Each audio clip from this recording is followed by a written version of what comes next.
Brought to you by TechnoSpark 20 series smartphones.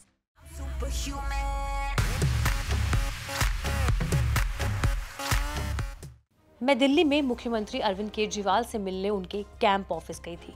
Office जाने के बाद सीएम के पीए विभव कुमार को फोन किया, लेकिन मुझसे संपर्क नहीं हो सका। फिर मैंने उसके मोबाइल नंबर पर व्हाट्सएप के जरिए एक मैसेज भेजा, हालांकि कोई भी जवाब नहीं आया।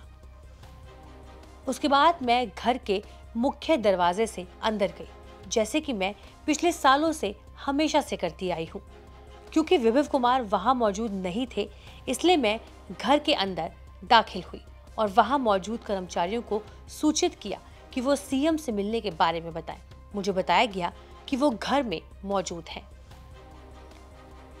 मुझे ड्राइंग रूम में जाने के लिए कहा गया।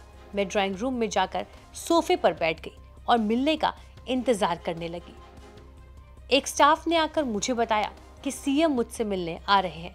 इतना कहने के बाद सीएम के पीए विभव कुमार कमरे में घुस आए। वो बिना किसी उकसावे पर चिल्लाने लगे और यहाँ तक कि मुझे गालियां भी देने लगा। मैं इस अचानक घटना से स्तब्ध रह गई।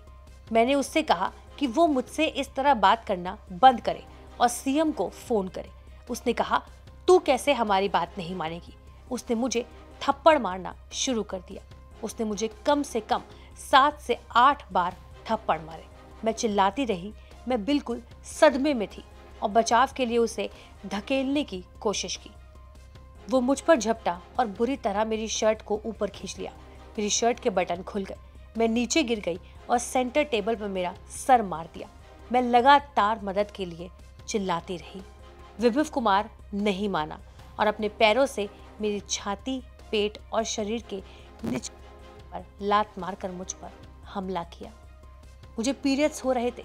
मैंने उससे कहा कि मुझे जाने दे, क्योंकि मैं बहुत ज्यादा दर्द में हूँ। हालांकि उसने बार बार पूरी ताकत से मुझ पर हमला किया। मैं कोशिश कर रही थी कि किसी तरह बस बाहर निकल जाऊं। फिर मैं ड्राइंग रूम के सोफे पर बैठ गई और हमले के दौरान चश्मा नीचे गिर गया। इस हमले से मैं भयानक सदमे की स्थिति में थी। मुझे गहरा सदमा लगा।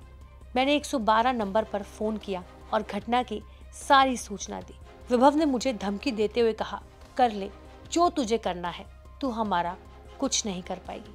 ऐसी जगह गाड़ देंगे किसी को भी पता नहीं चलेगा। फिर जब उसे एहसास हुआ कि मैं 112 नंबर पर हूँ, तो वो कमरे से बाहर चला गया।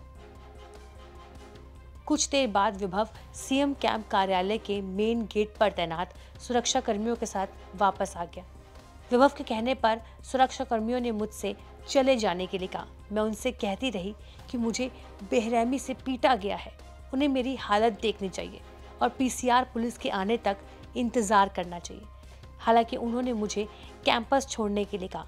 मुझे सीएम आवास के बाहर ले जाया गया। मैं कुछ देर के लिए उनके घर के बाहर फर्श पर बैठी रही, क्योंकि मैं गहरे दर्द में थी। बाद में पीसीआर पुलिस आई। मैं ऑटो में बैठकर जाने के लिए निकली, क्योंकि मुझे बहुत दर्द था।